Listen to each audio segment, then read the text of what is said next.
Inspector summary video. We're here in Millburn. What we have here is a fire escape that has some issues.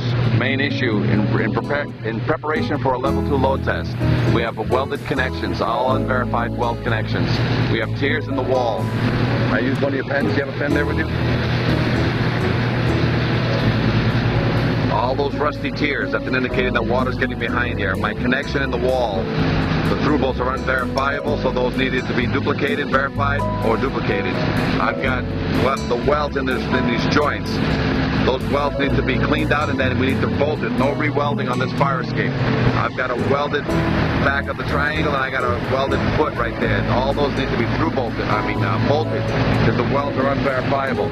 I got a railing. The top corners of the rails are all welded, so I need the top